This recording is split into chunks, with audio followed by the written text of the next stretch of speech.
സിനിമയിൽ ദിലീപ് അവതരിപ്പിച്ച നായക കഥാപാത്രം പാരൽ കോളേജ് അധ്യാപകനായിരുന്നു. അതിനായി ലാൽ തിരുവനന്തപുരത്തെ പ്രശസ്തമായ ഒരു പാരൽ കോളേജ് സന്ദർശിച്ചു. അവിടുത്തെ 2 അധ്യാപകരെ ലാൽ അതേ പേരിൽ തന്നെ സിനിമയിൽ കഥാപാത്രങ്ങളാക്കി.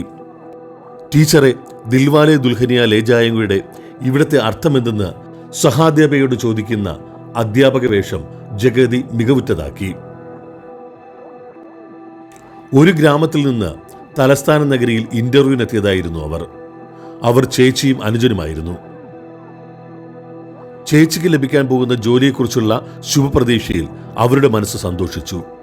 അവർ ഒരു ലോഡ്ജിൽ മുറിയെടുത്തു. അവിടെ വെച്ച് പോലീസുകാരെന്ന് പരിചയപ്പെടുത്തിയ 2 പേർ അവളെ പിച്ചു ചീന്തി.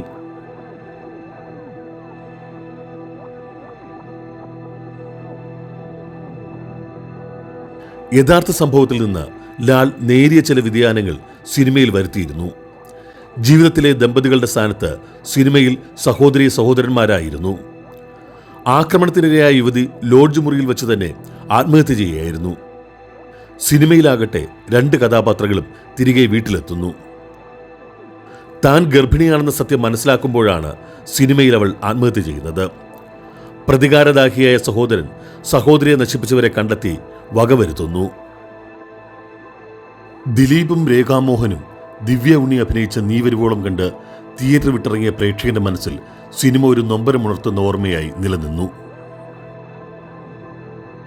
ഇന്ന് ഇതിന്റെ കഥാകൃത്ത് ജി.എ. ലാൽ നമ്മോടൊപ്പമില്ല.